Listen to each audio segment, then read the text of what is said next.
Hi అండి, నమస్తే. నేను మీ Lakshmi. Welcome to Lakshmi kitchen. ఈరోజు మన వీడియోలో చలిమిడి పిండి ఎలా చేసుకోవాలో చూద్దామండి. ఇది మనకు శ్రీమంతంకి బిడ్డ పుట్టినప్పుడు ఎక్కువగా చేస్తూ ఉంటారు కదా. అలాగే ఎండాకాలంలో కూడా అప్పుడప్పుడు చేసుకొని తింటే ఒంటికి కూడా చలువ చేసి ఆరోగ్యం కూడా చాలా బాగుంటుందంటారండి.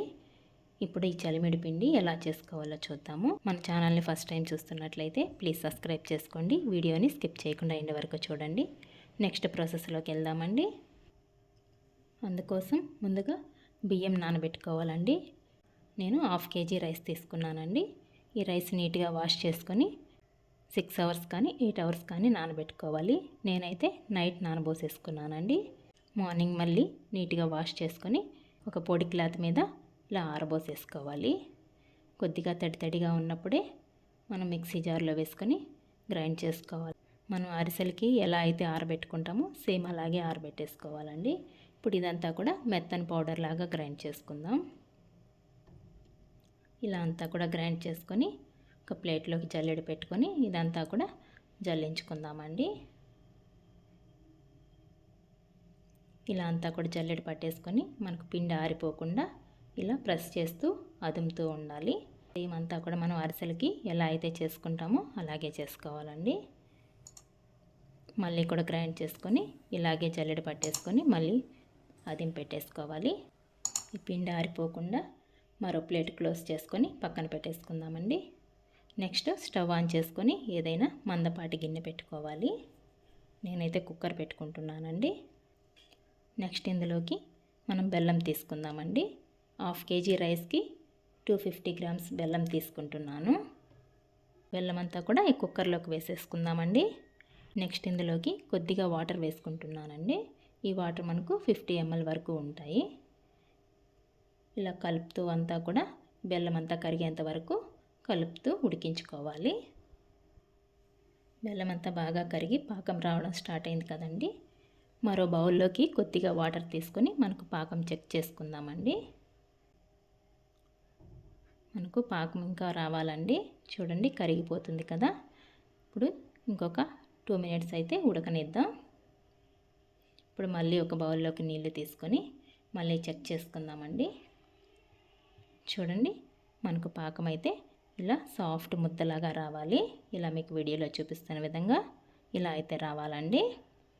నెక్స్ట్ ఇందులోకి 2 ఇలాచీ దంచి వేసుకుంటున్నాను. 1 tablespoon నెయ్యి వేసుకొని అంతా కూడా కలుపుకుందామండి. ఇప్పుడు మనం జల్లించి పెట్టుకున్న పిండిని కొద్దిగా వేసుకుంటూ కలుపుతూ ఉండాలి. ఉండకట్టకుండా ఇలా కలుపుతూ ఉండాలండి. మనకంతా కూడా సేమ్ నిప్పట్ల ప్రాసెస్సేనండి. ఇదంతా కూడా చలివిడి పిండి ప్రాసెస్ అంతా కూడా మనం పాకం పట్టే దాంట్లోనే ఉంటుందండి. మనం గట్టిగా పట్టుకుంటే బాగుంటుంది. ఒక 5 minutes అయితే ఇలా పిండి అంతా కూడా కలుపుతూ ఉడికించుకోవాలి. పిండి మనకు పాకంలో బాగా ఉడికిందంటే 7 days అయినా కూడా పాడైపోకుండా బాగా ఫ్రెష్గా ఉంటాయండి. ఇప్పుడు ఇది పక్కన పెట్టేసుకొని ఇప్పుడు స్టవ్ ఆన్ చేసుకొని కడాయి పెట్టుకుందామండి. కడాయిలోకి 2 tablespoon నెయ్యి వేసుకుందాం. నెక్స్ట్ ఇందులోకి సన్నగా కట్ చేసి పెట్టుకున్న జీడిపప్పు, సన్నగా కట్ చేసి పెట్టుకున్న ఎండు కొబ్బరి వేసుకుంటున్నానండి. ఎండు కొబ్బరి మనకు చాలా మంచి రుచినిస్తుంది. పచ్చి కొబ్బరి వేసుకుంటే ఎక్కువ రోజులు నిలవ ఉండదండి. ఎండు కొబ్బరి వేసుకోండి. ముందుగా జీడిపప్పు వేసుకొని ఫ్రై చేసుకుందాం. ఇవి లైట్ గోల్డ్ షేడ్ వచ్చే వరకు ఫ్రై చేసుకోవాలండి. నెక్స్ట్ ఇందులోకి కొబ్బరి ముక్కలు వేసుకొని ఫ్రై చేసుకుందామండి. చూడండి అన్నీ కూడా బాగా ఫ్రై అయిపోయాయి కదా. ఇప్పుడు మనం ఫ్రై చేసి పెట్టుకున్న ఈ కాజు అండ్ కొబ్బరి మనం చలిమిడిలోకి వేసేసుకుందామండి. అంతా కూడా ఒకసారి మళ్ళీ కలుపుకుందాం. చూడండి మీకు వీడియోలో చూపిస్తున్న విధంగా ఇలా అంతా కూడా బాగా కలపాలి. మనకు పాకం కూడా చాలా బాగా ఉందండి. ఇప్పుడు స్టవ్ ఆఫ్ చేసేసుకొని సర్వింగ్ ప్లేట్లోకి తీసుకొని సర్వ్ చేసుకుంటే ఎంతో టేస్టీ అయిన చలివిడి పిండి అయితే రెడీ అయిపోయిందండి.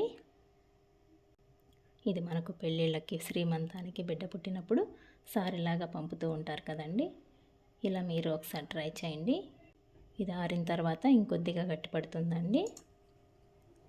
మీరు ఒకసారి ట్రై చేయండి. మీకు ఎలా వచ్చిందో కామెంట్ చేయండి. నా వీడియోస్ కనుక మీకు నచ్చినట్లయితే ప్లీజ్ లైక్ చేయండి. మీ ఫ్రెండ్స్ అండ్ రిలేటివ్స్కి షేర్ చేయండి. మరిన్ని కొత్త వీడియోస్ కోసం మన ఛానల్ని సబ్స్క్రైబ్ చేసుకోండి. థ్యాంక్స్ ఫర్ వాచింగ్ అండి.